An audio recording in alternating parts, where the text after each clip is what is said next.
चंद ढोला। हाँ, चाचा जी का कहना है खून का बदला खून, और 8 दिन की मोहलत तो दिलवा दूंगा, लेकिन यार विश्वास नहीं पड़ता है। वापस आओगे या अपने नरवर धाम को चले जाओगे? वही तो आप सब कह रहे हैं। क्यों चाचा जी हमारा विश्वास कर नहीं रहे हैं? आपकी चाचा जी बात मान लेंगे, 8 दिन के अंदर अंदर आपको पिंगल में मिलेंगे आगे। अब पता नहीं, वो तो कहते हैं तब तक के लिए भारामल तुम्हें यहाँ रहना पड़ेगा हमारी नजरों के सामने।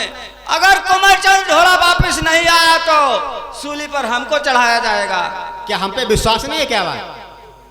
विश्वास तो आता है, लेकिन विश्वास क्या, अभी थोड़ी देर पहले तुम आते आते तेगा को खींच लिया, काफी अनाप शनाप बातें हमसे कही हैं, और उस बात की तो हम गलती आपसे मांग रहे हैं, आपसे गलती मांगे। वो तो अनजाने की बात हो गई, लेकिन ऐसे दोबारा नहीं होगा। ढोला कुंवर सोचता है उंगली पत्थर के नीचे है, आराम से खींच लो तो निकल आएगी, वरना टूट भी सकती है। चलो मैं अभी चाचा जी से कुछ कहूंगा, अगर मेरी बात को मानते हैं तो आपको मोहलत दिलवाऊंगा। ठीक, जा सकते हो।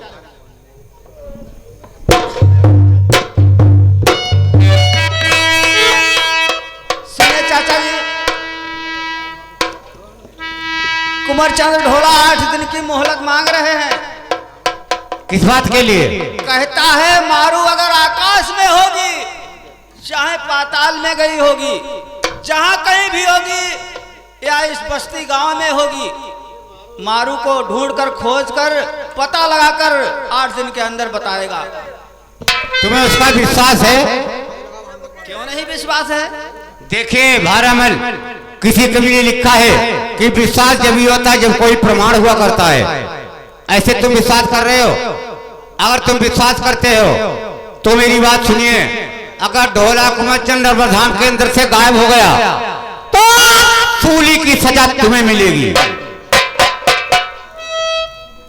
वाह भाई, जमानत जो लेता है उसको सब भोगना भरना पड़ता है। तुमको ये बात नहीं मालूम है? कानूनी कार्रवाई है। ठीक है, आप प्रेम से बैठो, तब तक के लिए मैं अपने आगिन कुंड को नहीं जाऊंगा। जब तक ढोला कुंवर वापस नहीं आएंगे मैं पिंगल धाम में रहूंगा। लेकिन मेरी बात सुनिए, यहाँ से ढोला कुंवर चंद अभी कहीं नहीं जा सकता, सोच लेना। अभी नहीं, लेकिन आपकी तरफ से इजाजत है? तुम्हारा वचन नहीं उल्लंघन करूंगा, इसीलिए मैंने आपको बुलवाया है। आपका वचन स्वीकार करूंगा, लेकिन मेरी थोड़ी बात सुनिए और समझिए।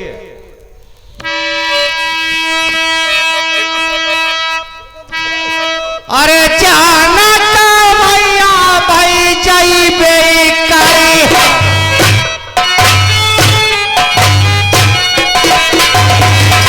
अरे यही बेटिया बात बताए जाओ।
लेकिन वादा करने के पहले मुझे यहाँ से बात बताओ कि कब तक रास्ता देखूंगा देश पिंगल धाम के अंदर?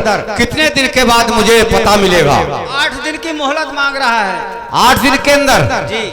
12 मत समझ लेना, 8 दिन बहुत टाइम हो रहा है। कोई बात नहीं, जब तक के लिए मैं उसके बीच में मैं हूँ, तुमको ये बात मालूम होना चाहिए, जिसके गोदी का खिलैया चला जाए उसके हृदय हाथ पर रख के देखे क्या बीतता है। चलो ठीक है, मैं जिम्मेदारी ले रहा हूँ उसकी।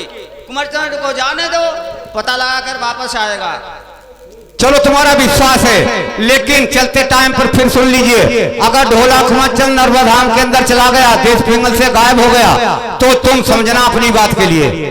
मैं वो सजा अगर ढोला कुमार के लिए जो दी जाएगी, उस सजा को मैं भोगने के लिए तैयार हूँ। बहुत अच्छी बात है, आगे दे दीजिए, किसी बात की चिंता नहीं। भारमल किसी कमी ने लिखा है, चिंता करना है नहीं।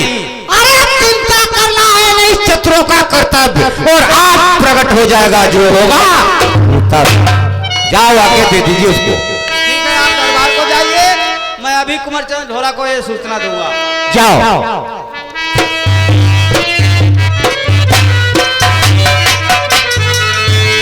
भैया आज्ञा मिल गई है या नहीं मिली है? ऐसे थोड़े मिल गई है, तुम तो समझते हो लड्डू है, रसगुल्ला खाया मुंह में बस बिच्छू। फिर कैसे मिलेगी? बहुत मुश्किल पड़ गया, महाराज को समझाते समझाते दिमाग खराब हो गया। मुश्किल से महाराज ने हाँ की है। कहते हैं कि महाराज तुम अपने अगिन कुंड को नहीं जा सकते हो जब तक कुंवरचंद ढोला वापस नहीं आएंगे यहाँ, हमें यहाँ रहना पड़ेगा। लेकिन एक बात मैं कहना चाहता हूँ आपसे। कहिए, आप क्या कहना चाहते हो? तुम खोई ले कसम उठाई ले बेला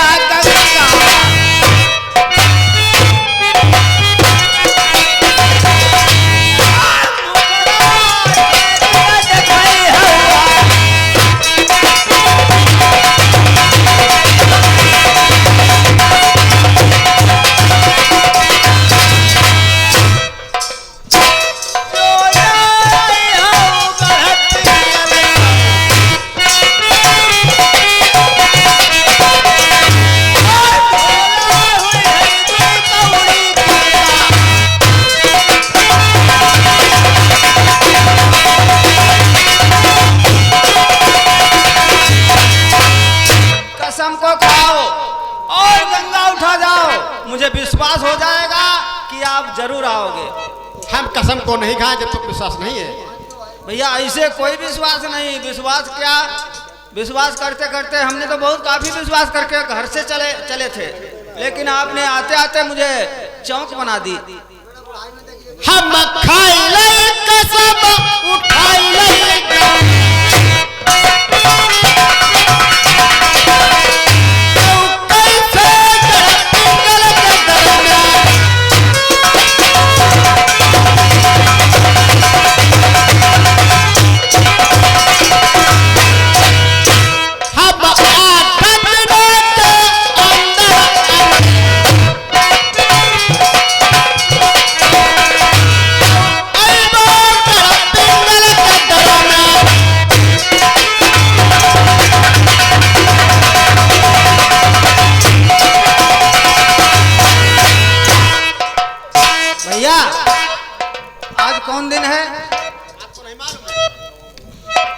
शुक्रवार होगा, लगभग मंगल बुध ले आ जाइए यार। हाँ बिल्कुल ठीक, आप चिंता मत कीजिए, जा सकते हो, और मैं भी दरबार में बैठा हूँ तब तक के लिए। लेकिन ऐसे कैसे जा सकते हैं?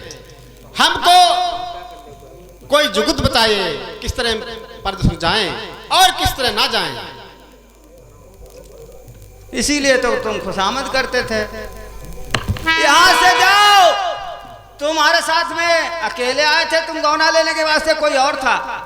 नहीं, मेरे साथ में वीर कराहा आया था। वीर कराहा आया था? हाँ हाँ। उस कराहा की तुमने परवाह की है? कहाँ है, कहाँ नहीं है, मरा है, जिंदा है? अरे वो तो आपकी सच बात है, लेकिन उस कराहा ने तुम्हें दरबार के अंदर, महल के अंदर फेंक दिया, और जिस गेट से गुजर रहे थे तुम और कराहा, हाँ, उस समय वो जो गेट है दरवाजा तुम्हारे ही ऊपर गिर गया था, लेकिन कराहा ने बहुत फितरती से तुम्हारी जान को बचा दिया। अपने आप वहीं दबा पड़ा है, पीछे घूम मुड़कर देखा है आज तक तुमने? हम तो जाके अपनी प्यारी के साथ में ऐसो आराम से दौरे पर सो गए, लेकिन हमने कराहा का कोई फिक्र नहीं की है। जाओ उसी कराहा के पास, उसकी हालत को देखो, उसकी खुशामद करना और पैर छूना, वो तुम्हें पूरी बात बताएगा। लेकिन हम परदेशों में किसी दोस्त यारी करें ना करें, हमें इसका जवाब दीजिए, उसके बाद हम यहाँ से जाते हैं। परदेश में होशियारी से जाना है और होशियारी के लिए करहा वीर वियोगी है, वो जादूगर है, साथी में जाएगा। पहले उसकी खुशामद करना, करहा तुमसे नाराज है बहुत, उसी के पास जाना है तुम्हें। और जमाने के हिसाब से परदेश में अनजान आदमी से मोहब्बत प्रीति बहुत सोच समझ के की जाती है।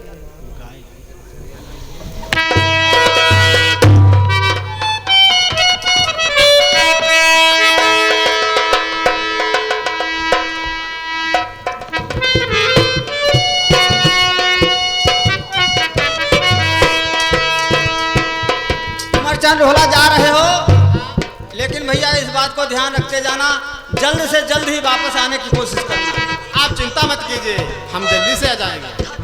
जाओ उसी करहा के पास जाओ, वो सारी बात बताएगा मारू को कौन लेकर गया है, कहाँ है और कहाँ नहीं है।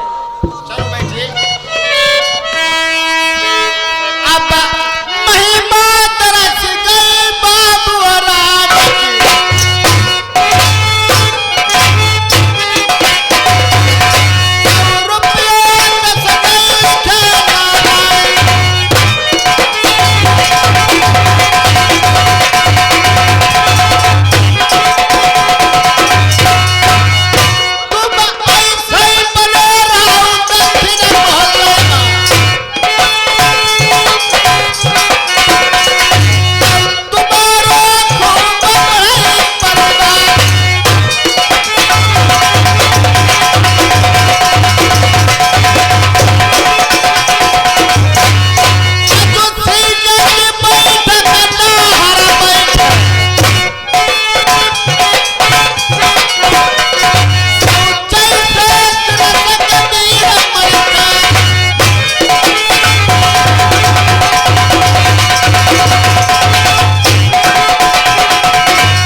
यानी सी बसेरा की तरफ से 10 रुपए शानदार व्यवहार देते हैं। भैया अगले नमस्कार है।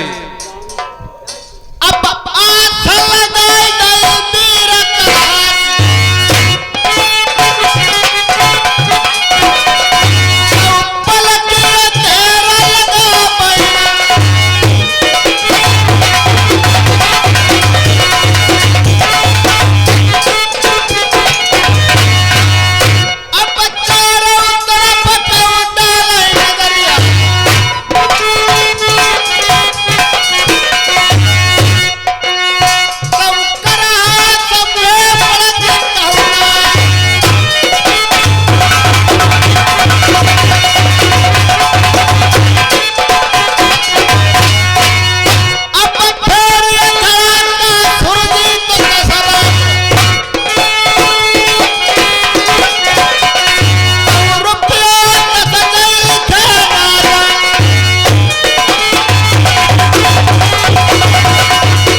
यानी उमरिया की तरफ से 50 रुपए शानदार व्यवहार देते हैं भैया के लिए नमस्कार है। अब घूमे